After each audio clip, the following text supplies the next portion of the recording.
All right, it's August 24th, 2025. I'm going to get back into Zechariah today after Daniel chapter 9 yesterday. And I'm just letting the Holy Spirit, as I read this, illumine things and make things bold to me, which I hope will help you see the emphasis of the Spirit, not the emphasis of me and my doctrine, because I don't have a doctrine. I'm basically reading these end time restoration accounts from the prophets, and then the final word from the book of Revelation. Why would I do all this? Certainly not to get views, because what I preach and teach and share and exhort is not popular, because more or less the sense that I get from reading the prophets and the book of Revelation is that we have to prepare for the tribulation. That we, if we truly are the saints of the Most High, then we are going to be the main number one enemy of the son of perdition. But, and we're going to read when we go back to Revelation 14, at some point in the tribulation, there's a special reward for those who are in the tribulation and killed by the system, by the darkness, by the son of perdition. There's an extra reward. I mean, the Lord tells us that in Revelation chapter 14. Blessed are those who give their lives over from this point on. So there's people that died, right? Our ancestors, most of them did not die directly at the hand of persecution in America. They died believing. They handed off the baton to us. But there's a generation coming, and it's coming, right? At some point it comes. Could be our children, could be our children's children, that will have to deal with this force. And Jesus even tells you back in Revelation 14, if you take the mark, you're going to live in torment forever. So we certainly don't want people to take the mark of the beast. So the passion I have is to roll out the red carpet for Jesus, to prepare the earth for his return, and to keep people from taking the mark of the beast. Is there a better job assignment than the one I have in terms of what really matters? So here we go. Zechariah. Oh, one more thing.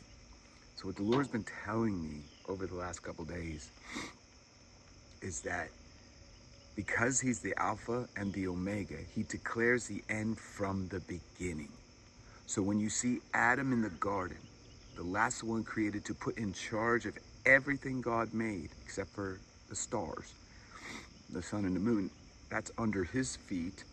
But the world, the birds, the surface of the earth, the fish in the sea, the animals and the creatures, the vegetation, the trees, the fruit, all of it is under the supervision of man, who is in direct, intimate fellowship with the Father. That is our end on the earth, is direct, intimate fellowship, knowledge without having to read a Bible. We'll just know. And we'll be given power. And there'll be no resistance. There'll be no more evil to fight. Right now, we got to fight evil. We got to fight negativity. We got to fight things that attack our body, things that attack our mind, things that attack our way. But there's coming a day when we will have no resistance. We'll be completely free, under and in God, and surrounded by all the support, and fully free to do whatever our hearts and minds desire, with no obstacles as we have faced so far. So Zechariah 14 is going to be sobering. Again, we're dealing with judgment, death, a cleansing, if you would, because Jerusalem cannot be inhabited by the saints and Jesus if it's dirty and it's filled with idolatry. So there has to be a cleansing. So when people talk about Israel, remember, that whole place is going to be cleansed. So whatever evil's there now, whatever evil's being done by the government, by the military, by anybody there, the intrigue of Mossad, all of that's going to be cleansed. All of that's going to be taken away by God, because it's his holy land. It's the glorious land. It's his special presence place. It will be lifted up in the millennial, and every eye will see the light that beams out from Jerusalem, when Jesus is here. That's what we're excited about. That's what this whole thing's about, is the presence, the throne, the power, the glory, the mercy, the goodness, the love. All of that is going to reside in Yeshua, King, in Jerusalem on his holy mountain. Who may abide in his holy hill? He who has clean hands and a pure heart. That's it. No games, no hypocrisy. No, you can't play games. This is no game time. This is serious time. This is transparency time. This is get yourself ready time, because you're going into a fierce battle. That's what the assignment I have, is to prepare the earth for his return. And it's a fierce battle. Zechariah 14 verse 1. Behold, the day of the Lord is coming, and your spoil will be divided in your midst. For I will gather all the nations to battle against Jerusalem. The city shall be taken, the houses rifled, the women ravished. Half of the city will go into captivity, but the remnant of the people shall not be cut off from the city. Then the Lord will go forth and fight against those nations as he fights in the day of battle. So who's going to fight? Is it us? This is the Lord on his horse. This is the one with the two-edged sword coming out of his mouth, consuming all of his enemies. He can't wait, but it has to come at the right time. And it comes at a time when the enemy is taking full control of the earth. He's got everybody deceived. People think he's Jesus, the Messiah. The Jews, they believe the lie that this is the Messiah. They make a covenant with him. The temple's built for him to desecrate it, to destroy the city because of his lies, to have it be an abomination of desolation. That's what we're setting up for in Israel. Then the Lord will go forth and fight against those nations as he fights in the day of battle. And in that day, his feet, those holy, powerful, brandished, bronzed feet, will stand on the Mount of Olives, which faces Jerusalem on the east. So you have the east gate. You can even see it. When we were up there at the Mount of Olives, I took a picture. I put it on my old website. The east gate. And there the Lord will be on the Mount of Olives, looking down on the city. As the Mount of Olives shall be split in two, from east to west, making a very large valley. Half of the mountain will move toward the north and half toward the south. Then you will flee through my mountain valley. So who's that? The remnant. For the mountain valley shall reach to Ezek. Yes, you shall flee, as you fled from the earthquake in the days of Uzziah, king of Judah. Thus the Lord my God will come, and all the saints with you. All right, so you have to remember, who are the saints? Are they Jews? Or are they people that love God, fear God, grafted into the blessings? I think they are. And this has never happened before. The earth has not been split open like this. So this has yet to be. And it shall come to pass in that day that there will be no light. The lights will diminish. It shall be as one day, which is known to the Lord, neither day nor night. But at evening time it shall happen that it will be light. So there's going to be no more sun. Guess we're not revolving around the sun, guys. Do you read the Bible? Do you believe the Bible, or do you believe science? Do you believe the Jesuits? And in that day it shall be that living waters shall flow from Jerusalem. Half of them toward the eastern sea, half of them toward the west. So it's going to be lifted up, and water is going to flow out of the throne. Both summer and winter it shall occur. And the Lord shall be king over all the earth, not on the clouds in heaven, on this place we call earth, which is underneath the throne of God, which is right above our heads, above the firmament. He shall be king and reign on this earth. And it shall be The Lord is one, and he shall name one, and his name is one. So he's bringing heaven and earth together. What's the Lord's Prayer? Thy kingdom come, up there, perfect, heavenly kingdom. Thy will be done on earth as it is in heaven. That will be done on earth is when he's here, one. All the land shall be turned into a plain from Geba to Rimmon, south of Jerusalem. Jerusalem shall be raised up, and inhabited in her place from Benjamin's gate to the place of the first gate and the corner gate, and from the tower of Hanel to the king's wine presses. The people shall dwell in it, and no longer shall there be utter destruction, but Jerusalem shall be safely inhabited. So this has not happened yet. So there's a bunch of pain and sorrow, a bunch of gathering of nations against Jerusalem, against the people called Jews there. There's true people there because there's a remnant. But the nation is going to be gathered against. Yesterday, or chapter 13 of Zechariah says, 2/3 shall die at the edge of the sword, and 1/3 will come through and be refined. They will look upon him who they pierced. They will mourn, cry, and weep, the families of David and Nathan and Shimei and the others. Judah and the inhabitants of Jerusalem shall mourn.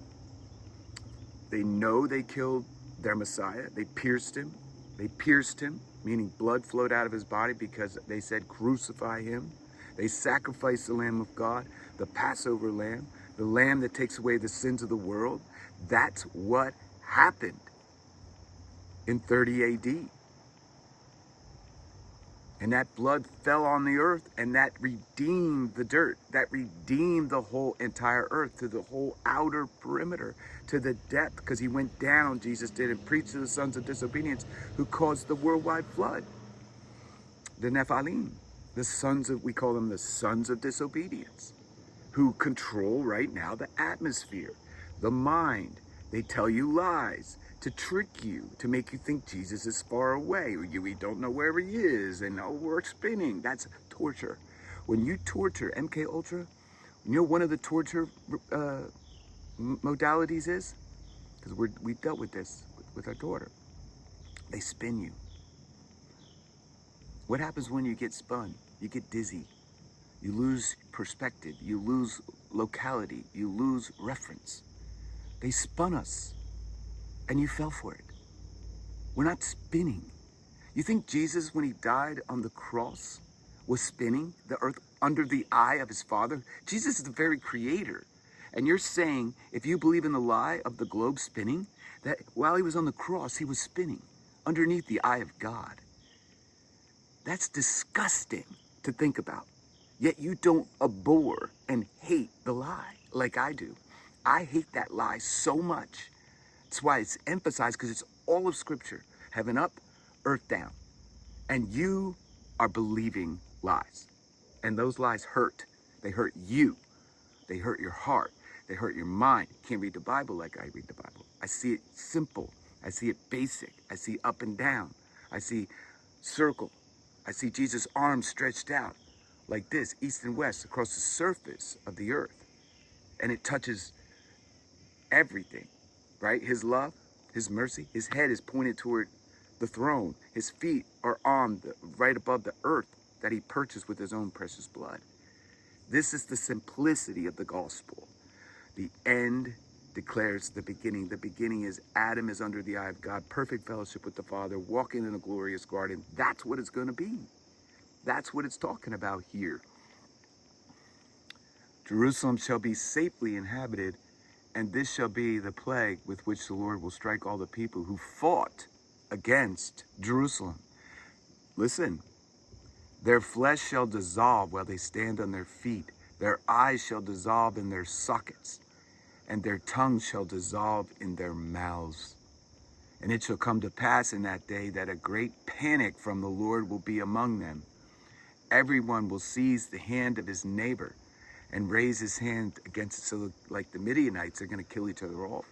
Judah will also fight at Jerusalem, and the wealth of all the surrounding nations shall be gathered together, gold, silver, and apparel in great abundance. Such also shall be the plague on the horse and the mule, on the camel and the donkey, and on the cattle that will be in those camps. So shall this plague be. Everything's going to be affected.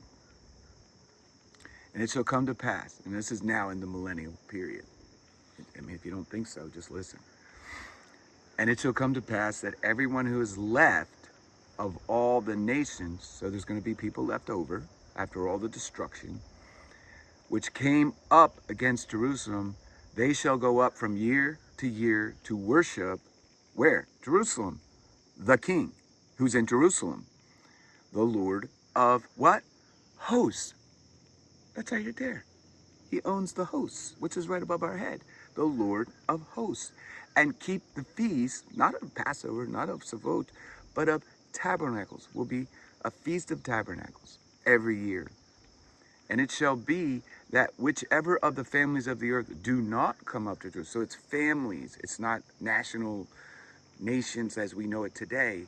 The families that survived will be the ones in charge of the dirt that they're in managing. The ones who survive. So it's always been about families, right? Shem, Ham, and Japheth, the descendants of Noah. The earth was broken into 3 parts, right? Whatever families do not come up to Jerusalem to worship the King, the Lord of hosts will send them no rain. So boom, no rain. You didn't worship this year, guys. No crops. If the family of Egypt will not come up, that means Egypt's still here. The family of Egypt will not come up and enter in, they shall have no rain. They shall receive the plague with which the Lord strikes the nations who do not come up to keep the feast of tabernacles. This shall be the punishment of Egypt and the punishment of all the nations that do not come up to keep the feast of tabernacles. So what feast is yet to be celebrated, guys? When we blow our shofar, the beginning of the Jewish New Year, we're preparing the earth and looking forward to the time of the tabernacle on earth of Yeshua and joining with him and celebrating with him the marriage supper of the Lamb. In that day, holiness to the Lord shall be engraved on the bells of the horses. The pots in the Lord's house shall be like the bowls before the altar. Yes, every pot in Jerusalem and Judah shall be holiness to the Lord of hosts. I keep making that point.